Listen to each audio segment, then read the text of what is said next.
सबसे पहले परात्पर गुरु आठवाले जी, सनातन संस्था, हिंदू जनजागृति समिति को मैं आभार व्यक्त करता हूँ कि मुझे यहाँ पर अपने विचार रखने के लिए आमंत्रित किया। उपस्थित संतगण, मंच पर आसीन विद्वतजन और मेरे सभी साथियों, अभी जब कर्नल साहब बात कर रहे थे तो मेरा बार बार इंटरवीन करने को मन कर रहा था। उन्होंने कहा कि चीन में उइघुर मुसलमानों पर इतने अत्याचार हो रहे हैं लेकिन कोई आवाज़ क्यों नहीं उठा रहा, क्या उत्तर है इसका? तो मेरा मन कर रहा था बताऊं कि इस्लाम तो शांति का मज़हब है, तो आवाज़ क्यों उठाएगा। अच्छा, आप हंस रहे हैं इस बात पे। जो मेरा विषय है स्वयंबोध और शत्रुबोध का, तो जब हम स्वयंबोध की बात करते हैं तो ये बड़ा अटपटा लगता है कि अपना ज्ञान, अपने बारे में ज्ञान की बात कर रहे हैं, अपने बोध की बात कर रहे हैं, तो कैसा विकृत समाज होगा जो अपने आप को ही नहीं जानता। शत्रु को नहीं जानते वो हो सकता है, लेकिन स्वयं को नहीं जानते ये कैसे संभव है? तो उसके भी कुछ, क्योंकि मैं आज सुबह से वक्ताओं को सुन रहा हूँ तो बहुत सारे उत्तर तो उसमें आ गए हैं। सुबह जब कपिल जी बोल रहे थे तो उन्होंने इकोसिस्टम की बात की कि एक इकोसिस्टम है जिसने सब कुछ जो नैरेटिव है उस पर कब्जा कर रखा है। अभी जब कर्नल साहब बोल रहे थे, मेरे वरिष्ठ भी हैं, मित्र भी हैं, क्योंकि इनसे बहुत बार वार्ता होती है इन विषयों पर, तो उन्होंने बताया कि किस तरह से एक जिहाद चल रहा है। अब ये जो शब्द है जिहाद, इसको बड़े अच्छे ढंग से प्रस्तुत किया जाता है। वो कैसे करते हैं उस पर आने से पहले हम जब स्वयं बोध की बात करते हैं तो हम ये समझने का प्रयास करते हैं कि हम किस परंपरा से आते हैं। हम उस परंपरा से आते हैं जहाँ पर किसी को सत्यवादी हरीशचंद्र कहा जाता है, कि जो सब कुछ त्याग सकता है लेकिन वो सत्य को नहीं त्यागता। हम उस परंपरा से आते हैं जहाँ पर यदि युधिष्ठिर एक आधा सत्य बोल देता है तो वो अपनी कीर्ति से गिर जाता है। हम उस परंपरा से आते हैं जहाँ पर जब कृष्ण, जिन्हें हम भगवान कहते हैं, वो भीम को दुर्योधन की जंघा तोड़ने के लिए इशारा करते हैं, तो हम प्रश्न उठाते हैं कि आपने वहाँ पर छल क्यों किया। ऐसे और सैकड़ों उदाहरण हैं, लेकिन इन सब से क्या स्पष्ट होता है कि हम उस परंपरा से आते हैं जहाँ पर सत्य को सर्वोपरि माना जाता है, और यदि कोई झूठ बोलता है, कोई कपट करता है, तो उसे बड़ी हेय दृष्टि से देखा जाता है।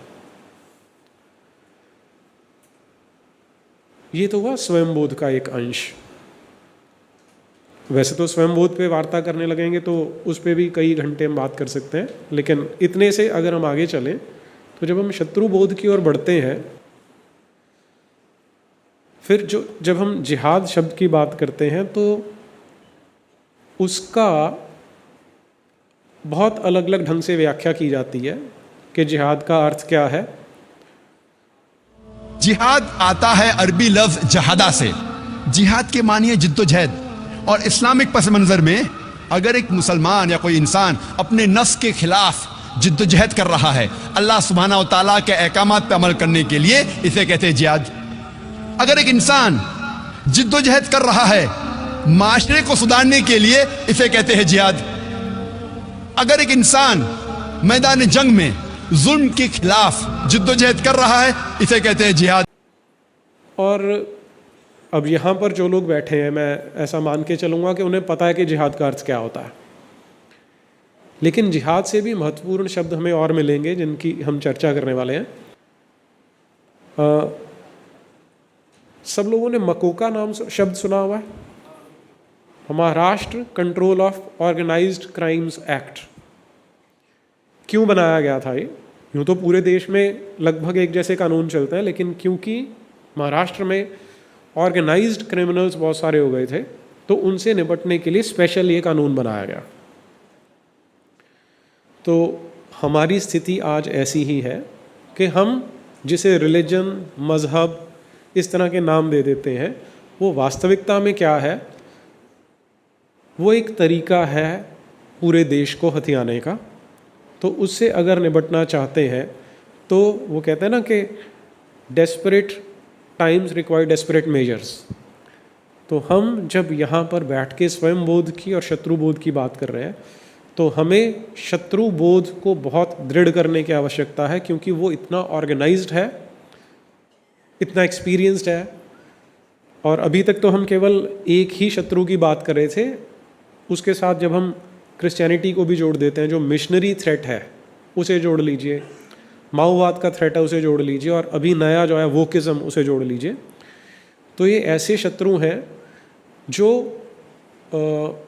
ग्लोबल एम्पायर्स को रिप्रेजेंट करते हैं, जो वैश्विक स्तर पे अपना खेल खेलते हैं, जबकि हम केवल एक हिंदू राष्ट्र के लिए अभी संघर्ष कर रहे हैं। अभी तो केवल हमने शब्द को कॉइन किया तब इस तरह से प्रतिकार होने लग जाता है। तो उससे आप समझ सकते हैं कि हम किस थ्रेट को झेल रहे हैं अभी। अब जब हम जिहाद शब्द की बात करते हैं, मैं वहाँ पे वापस आ रहा हूँ। जिहाद का अगर शाब्दिक अर्थ निकालने का प्रयास करते हैं, हर शब्द के अलग अलग मीनिंग हो सकते हैं कि एक उसका लिटरल अर्थ होता है, शब्दार्थ होता है, और एक उसका भावार्थ होता है। तो जब हम जिहाद के भावार्थ की बात करते हैं तो वहाँ पर आता है कि किस तरह से काफिरों को या नॉन मुस्लिम्स को मारना है। इस चीज़ को किस तरह से हमारा शत्रुबोध कैसे नष्ट करने का प्रयास हो रहा है, उसका भी एक छोटा सा वीडियो है, अगर हम उसे दिखा पाएँ तो। ये फिर से महाराष्ट्र का ही है।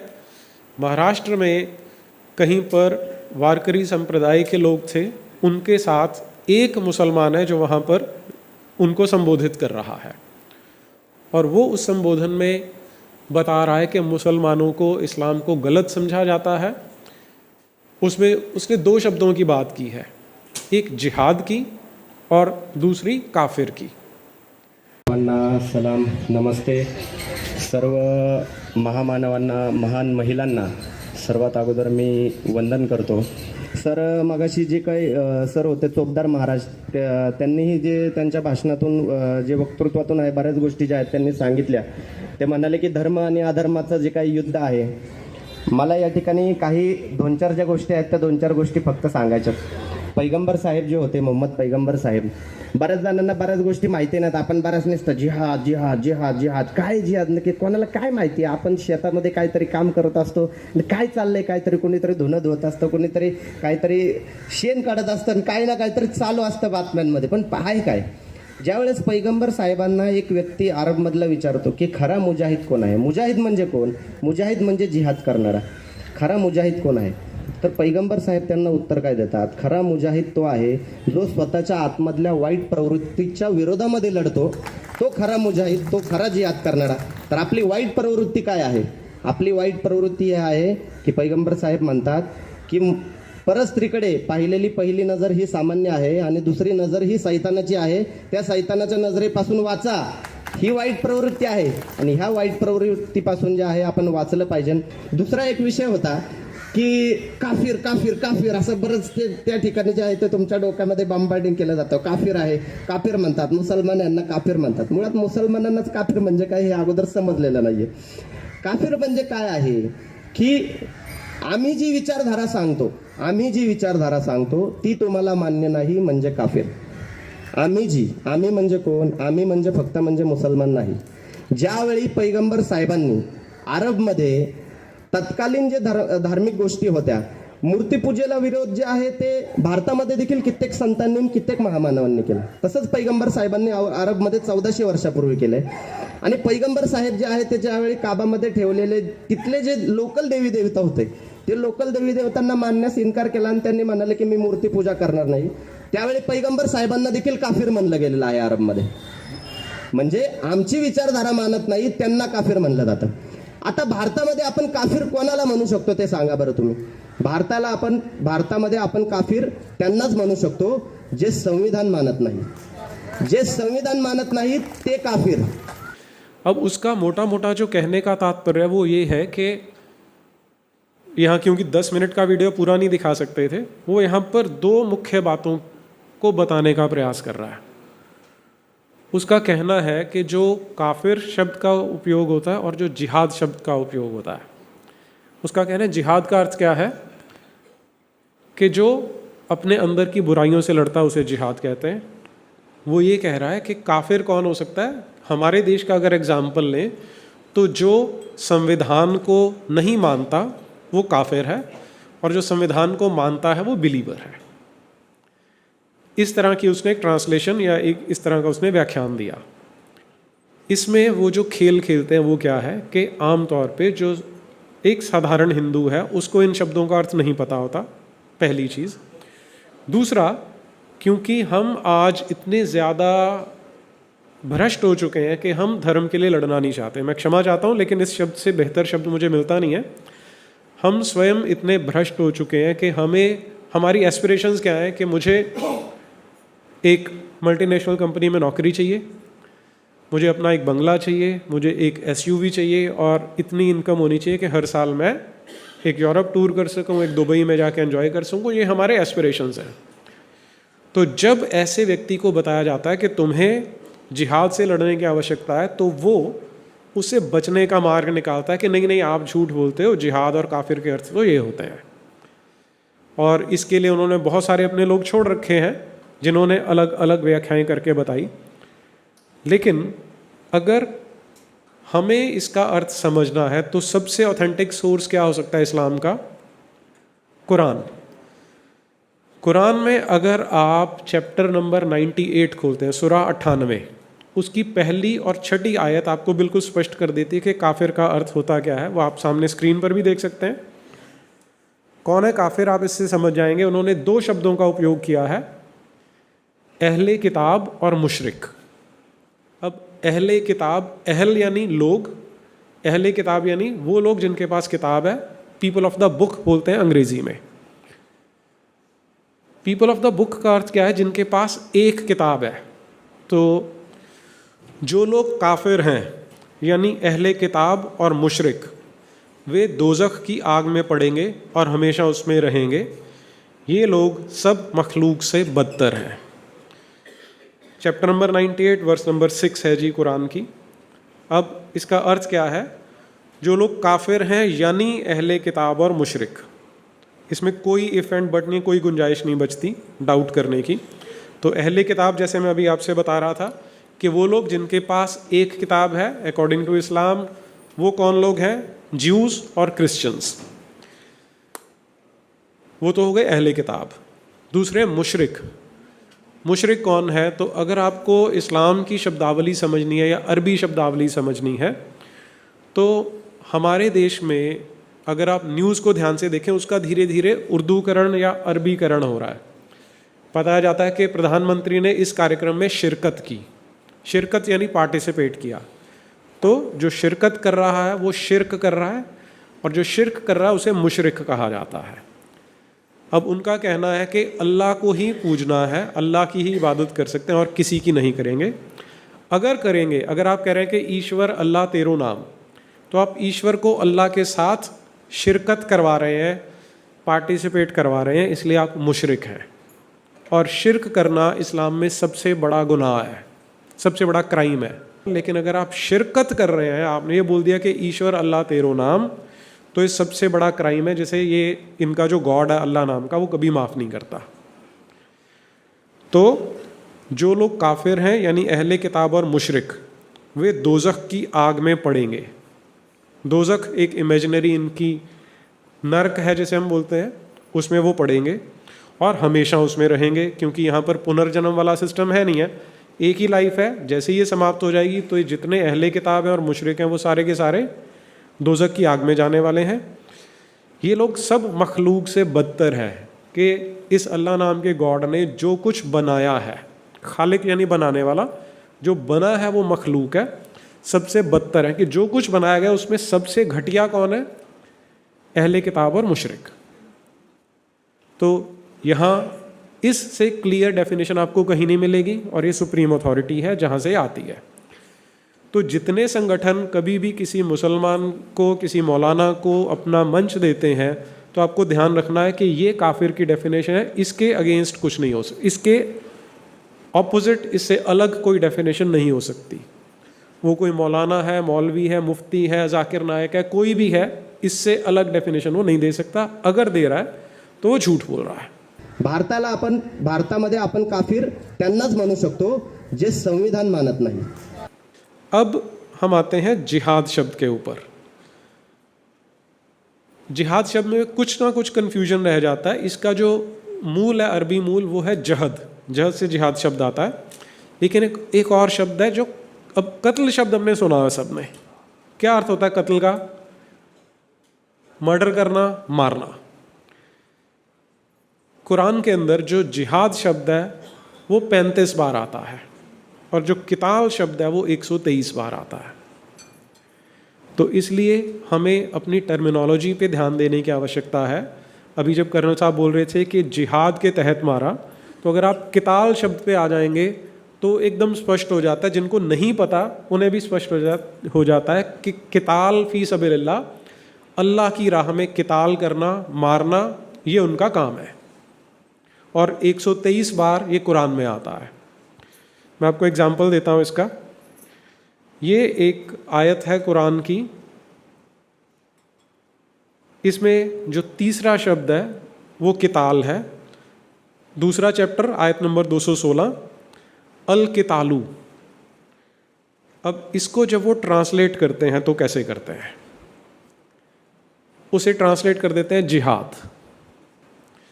और ये मैंने स्पेशली हिलाली एंड खान का ट्रांसलेशन इसलिए लिया है कि इसे सबसे ऑथेंटिक ट्रांसलेशन माना जाता है। और ये बताना आपको क्यों आवश्यक है, क्योंकि जब आप इनसे बात करेंगे ना कि तुम्हारे तो ये लिखा है, तो नहीं, वो किसी ने गलत ट्रांसलेशन कर दिया होगा। ये संसार में एक अकेली किताब है जिसके गलत ट्रांसलेशन होते हैं। मैं उसका एग्जाम्पल देता हूँ। जैसे मैं फिज़िक्स पढ़ाता हूँ, तो फिज़िक्स पढ़ाते हुए मान लीजिए कोपरनिकस ने एक अपना जो प्रिंसिपल था वो लैटिन भाषा में लिखा। लैटिन से ग्रीक में ट्रांसलेट होता है, ग्रीक से इंग्लिश में ट्रांसलेट होता है, इंग्लिश से मैंने उसको हिंदी में बताना शुरू किया, या मैंने मराठी या पंजाबी में बताना शुरू किया। तो कोपरनिकस का प्रिंसिपल कभी बदलता नहीं है। कोई ये नहीं बोलता कि ट्रांसलेशन में मीनिंग चेंज हो गया। तो क्या एक अकेली किताब है जिसका मीनिंग चेंज हो जाता है? नहीं होता। अब ये हिलाली एंड खान कौन सी ट्रांसलेशन है?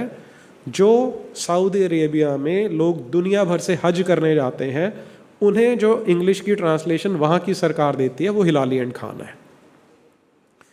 तो उस सबसे ऑथेंटिक ट्रांसलेशन में किताल लिखने की बजाय जिहाद लिख के बताया जाता है। इसलिए हम आज तक जिहाद पे अटके हुए हैं। अब हमें अगले स्टेप पे चले जाना चाहिए कि वो जिहाद फी सबीलिल्लाह तो करते हैं, साथ में किताल फी सबीलिल्लाह होता है वो, जिसका अर्थ है कि कत्ल करना है। और जिहाद इज़ ऑर्डेन्ड फॉर यू। इसमें ऑर्डेन्ड का मतलब है कि तुम्हारा फ़र्ज़ है। इसमें कोई ऑप्शन नहीं है कि तुम छोड़ सकते हो उसे। ये हर मुसलमान का फ़र्ज़ किया गया है। इसीलिए जो अभी कर्नल साहब बता रहे थे कि शाहीन बाग से उठ के वो केरल तक चला जाता है जिहाद करने के लिए, तो ये तो अभी मॉडर्न फैसिलिटीज़ आ गई हैं, ट्रेन पकड़ के, फ़्लाइट पकड़ के आ सकता है। अगर एक मोहम्मद बिन कासिम अरेबिया से आ सकता है, एक महमूद गजनवी गजना से आ सकता है, तो एक बाबर फरगना से आ सकता है, तो हमारे देश में ट्रैवल करना और आज की डेट में ट्रैवल करना तो और भी आसान है, क्योंकि उनका फ़र्ज़ बना हुआ है। एक और एग्जांपल देता हूँ आपको। वही वाला चैप्टर दूसरा, आयत नंबर 193, पहला ही शब्द है वा कितालुहुम। अब इसकी ट्रांसलेशन क्या कर देते हैं? And fight them until there is no more फितना। ये सारे खेल आप ऐसे समझ के देखिए कि फितना, अब फितना का अर्थ क्या होता है? इसे अलग अलग तरह से ट्रांसलेट करते हैं। कहीं पर परसिक्यूशन बोल देंगे, अलग अलग शब्द होंगे, लेकिन ब्रैकेट में देख लीजिए, disbelief and worshipping of others along with Allah, कि अल्लाह के साथ किसी भी और की इबादत करना। तो आप अगर अपने घर में कृष्ण की, राम की, शिव की पूजा कर रहे हैं तो आप काफिर तो हैं ही हैं, लेकिन अगर आप साथ में ये बोल रहे हैं कि ईश्वर अल्लाह तेरो नाम, या अल्लाह, तुम अल्लाह की कर रहे हो, मैं भी उसी अल्लाह की कर रहा हूँ, या मैं भी उसी भगवान की कर रहा हूँ, तो ये फितना है। और फाइट, ये किताल कब तक चलना है? किताल यानी कत्ल करना कब तक चलना है? And fight them until there is no more फितना। एक भी व्यक्ति जो ऐसा बच गया है जो कहता है कि मैं अल्लाह की बजाय किसी और की इबादत कर रहा हूँ, तब तक ये किताल फी सबीलिल्लाह चलता रहेगा। नेक्स्ट ये है चैप्टर नंबर 8 आयत नंबर 39, पहला ही शब्द किताल से आता है। और ये चैप्टर भी बड़ा इंटरेस्टिंग है। 8वें चैप्टर का नाम है सूरा अल अनफाल। अनफाल अरबी भाषा का शब्द है जिसका अर्थ होता है लूट का माल। उस होली बुक में सबसे बड़े चैप्टर्स में से एक पूरे का पूरा चैप्टर है लूट का माल।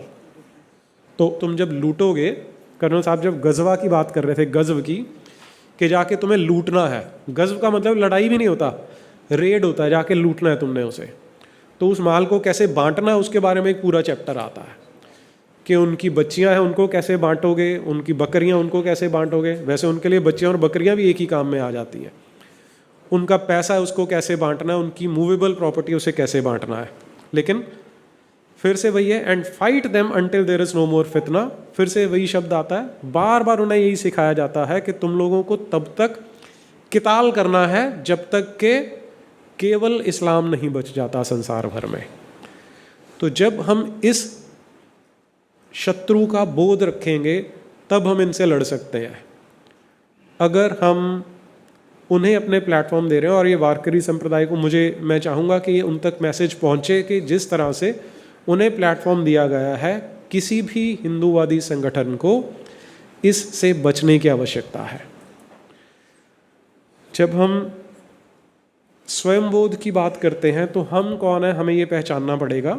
हम वो हैं जो सत्य के उपासक हैं, हम वो हैं जो 4 पुरुषार्थों को मानते हैं, हम वो हैं जिनका कहना है कि हम अपने ढंग से जीना चाहते हैं। तुम चाहो तो अपने ढंग से जी सकते हो, लेकिन अगर तुम हमारे साथ इंटरफेयर करोगे तो फिर एक कोई चाणक्य आएगा, कोई महाराज शिवाजी आएंगे जो तुम्हें बताएंगे कि हम कौन हैं।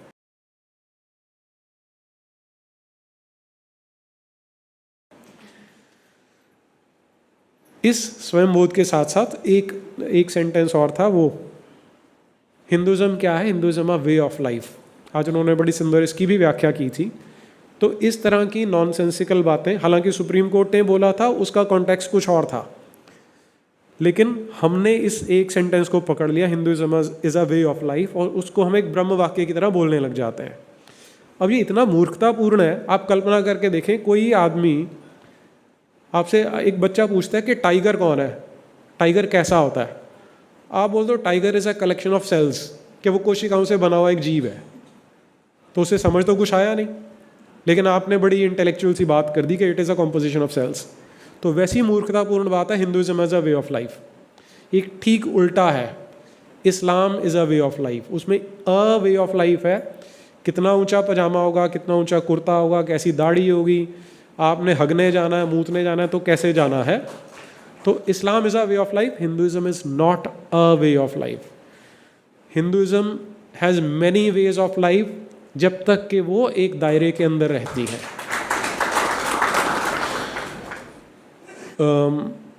उसमें हम जब पुरुषार्थों की बात करते हैं, मैं उसकी व्याख्या में नहीं जाऊंगा, केवल इतना आपसे बताना था कि ये जो सो कॉल्ड बड़े ना हाई साउंडिंग सेंटेंसेस आ जाते हैं, Hinduism as a way of life, एकम सत बहुधा विप्र बहुधा वदंती, तो विप्र तो हमने पहचाना ही नहीं कि कोई बुद्धिमान होगा, हम उसकी बात सुनेंगे। तो ये छोटी छोटी बातें हमारे लिए सीखनी आवश्यक है। जब तक हम इस बोध से अपने आप को लैस नहीं करेंगे, ये युद्ध जिसे हम जीतना चाहते हैं, इसमें हमें कठिनाइयाँ आएंगी। तो अभी समय की सीमा है, मैं यहीं पर अपनी वाणी को विराम देता हूँ। सुनने के लिए बहुत बहुत आभार, धन्यवाद।